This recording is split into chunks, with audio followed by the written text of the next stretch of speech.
What is the secret to the work-life balance? Hey everyone, I'm Dr. Sue Cancer Vet. Thank you so much for coming back for another episode of my vlog. This one's gonna be a little bit different. So typically when you're tuning in because I'm a cancer specialist and I typically will show you part of my day or lots of information about dogs and cats with cancer. But one of the questions that I often get is, do you ever take any time off? How do you do what you do? What exactly do? You do so many different things.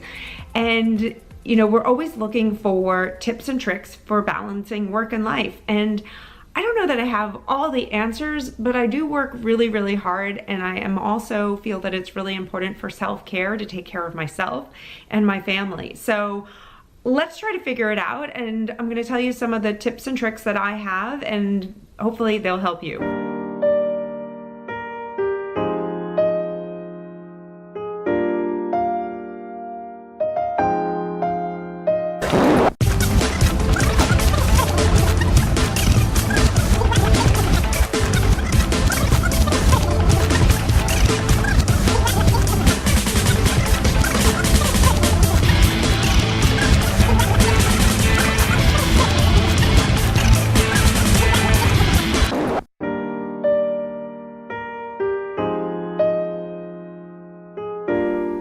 Okay, so what do I do? So I am a boarded cancer specialist.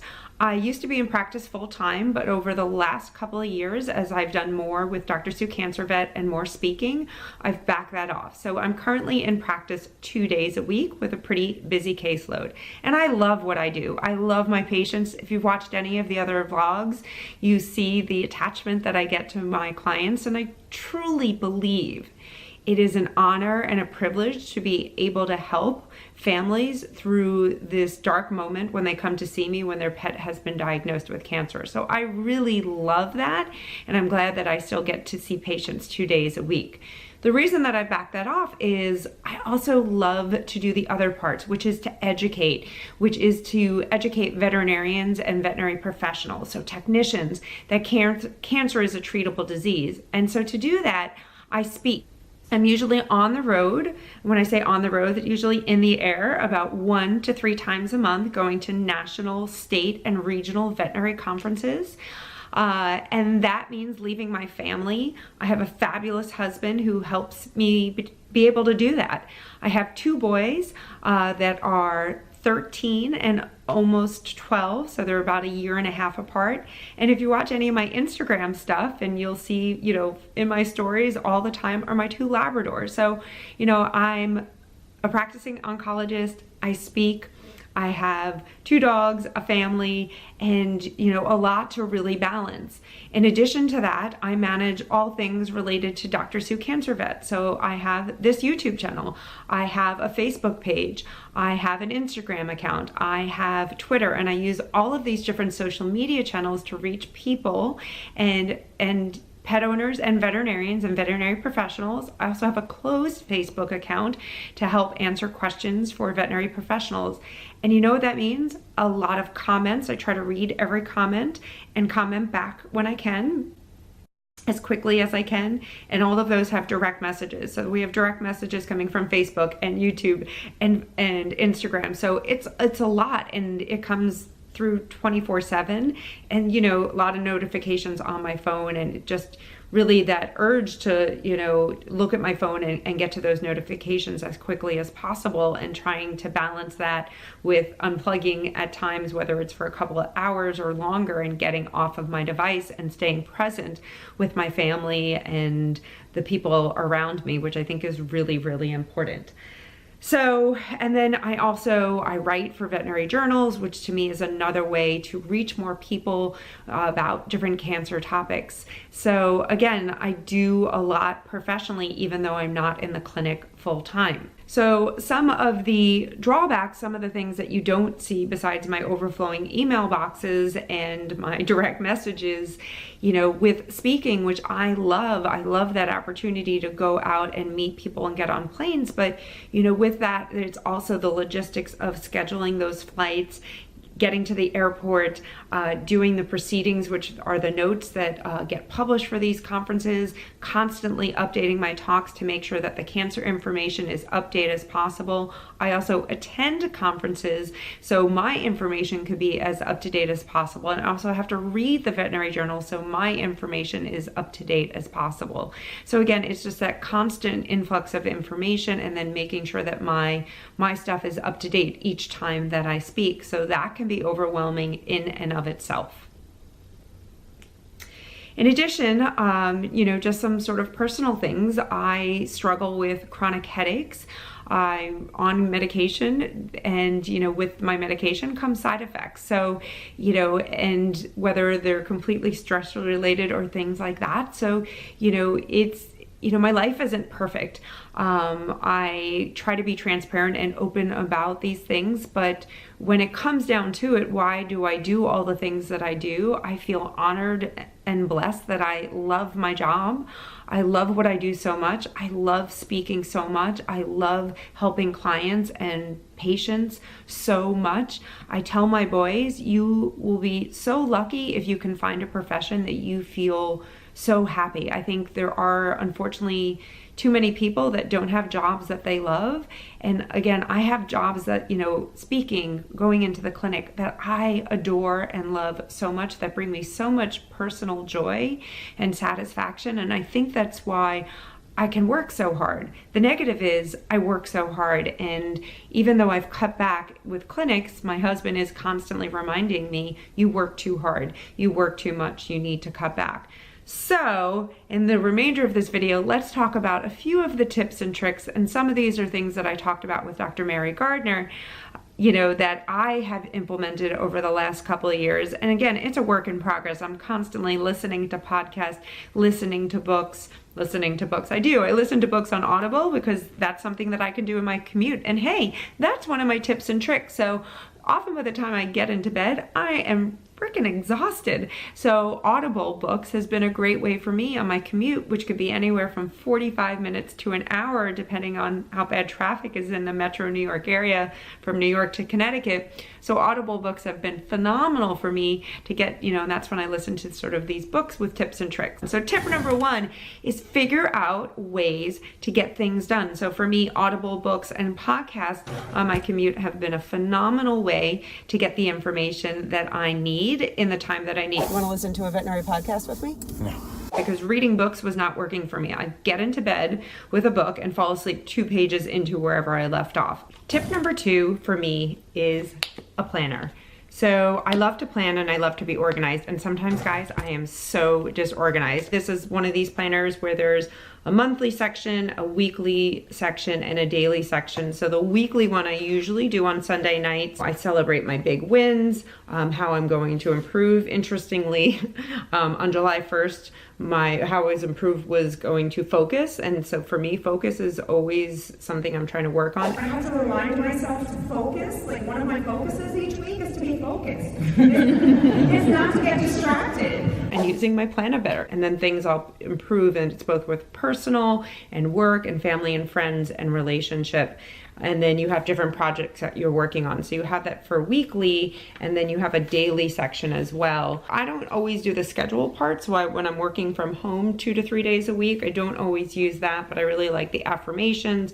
I have my different workouts, what I'm grateful for, what I'm excited about, and then my different tasks. I'm not perfect in using it, but again, the planner has been great for me. Tip number 3 is own your own morning, or be the boss of your morning. And I actually don't love the morning. I would love to sleep my mornings away, but I have made a commitment to the morning. So for me, I plan my morning. I get my workout clothes. I work out most mornings. So my workout clothes get set out the night before because my husband's sleeping, so I can't be doing that, in the mornings. And I work out, and that really gets my brain going. It not only, as I say, burns calories, but allows me to metabolize not just calories, calories, but emotions. So all the things that I'm thinking about, or maybe, negative things that happened the day before, it allows me to clear those from my mind and really get the day started. It became a time where I just found my mind drifting, and I got ideas for videos and blogs and vlogs and articles and things like that. So for me, my workouts have become this time to, again, not only burn calories, but metabolize emotions and get ideas. So it's something that I started to slowly add to my day. And that's one of the ways that I really, own my morning and get my day started right. I just got back from the Fetch conference in Kansas City, where I did a keynote with my amazing friend and colleague, Dr. Mary Gardner, on the work-life imbalance. Dr. Mary and I don't believe that there is a work-life balance. One of the things that I talked about in this is, for me, I look at it as intervals, and there are going to be times when you are in a really bad interval, and sometimes for me that's going to be the time before a conference when I'm putting together new talks and I'm practicing and rehearsing and getting everything together and updating everything. And then there'll be a good interval when I'm done, and maybe that's when I'm gonna recuperate with a little bit more sleep and family time and time with my husband. So I don't always think there's a nice balance worked out. And then sometimes there's gonna be a bad interval at work.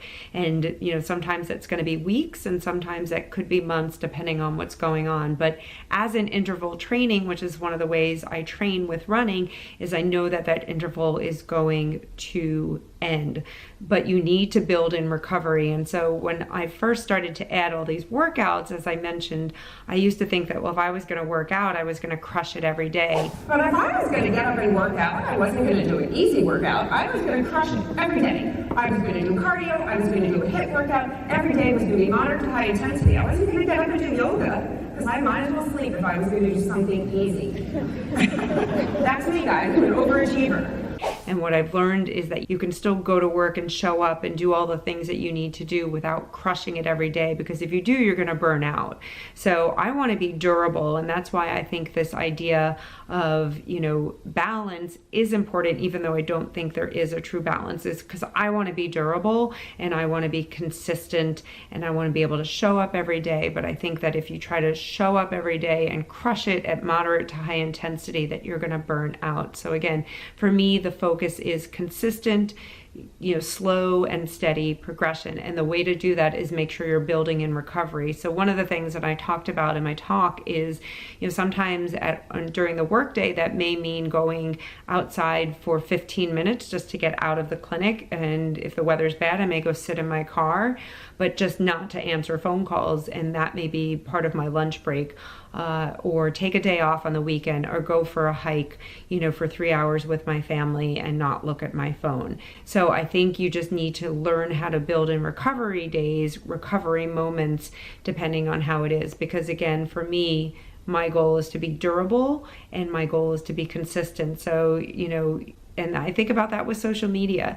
The goal is to be consistent every day. You're not for me, I don't want to go viral. I just want to show up every day, do a good job, and be durable. Because if I get hurt, whether it's mentally or physically, then I'm going to need to take time off, and I don't want to do that. I think one of my other tips is this idea that comes from interval training as well.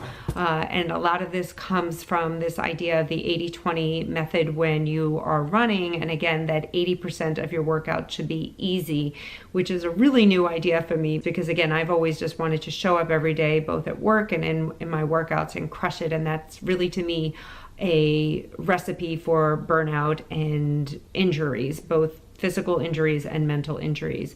So one of the ideas, and I think, is to get comfortable in our discomfort, because when you do have those bad intervals, again, and I'm not talking about, workout training now, I'm talking about in life, we are going to have bad intervals.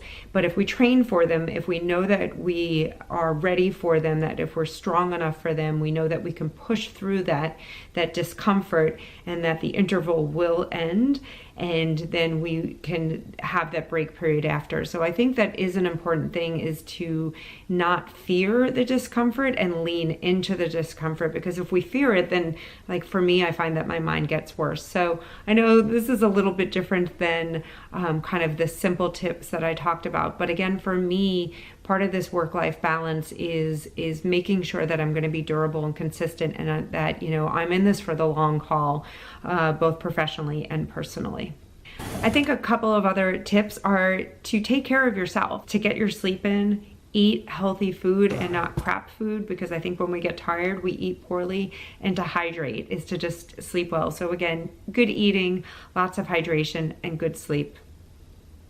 So that's it, guys. These are just some of my tips. Hey, I know that they're probably not earth-shattering, but they're things that have helped me continue in this journey and allow me to do the things that make me happy. And I think for me, finding purpose, you know, is what allows me to work so hard. You know, one of my hashtags is always love what you do, and I do love what I do, and I think you know, that's why I work so hard. And these tips, like the planner and some of the other things, have allowed me to continue to work so hard, but find such joy and happiness in doing it. So those were my tips. If you liked it, please let me know. Like I said, I know this was a little bit different, but it was something that I did because of the keynote. If you're, you know, watching this, depending on when you're watching it, Dr. Mary Gardner and I will be doing a similar keynote, a little bit different, of course, because I'm going to update it and tweak it, in December in San Diego. We'll put a link to the Fetch website if you want to register for that. So the second week in December, San Diego, the Fetch conference, will be doing it there. And thank you so much for joining. And we're going to put some footage and links to some other stuff from the conference. Thanks so much. I'll be back to my cancer stuff soon, but you know, leave me some comments. Tell me if you like it. Do you have any other hacks that you think other people would benefit from? Feel free to share. Don't forget to subscribe. That helps me, and I really appreciate you watching. I'll see you guys back at the next video.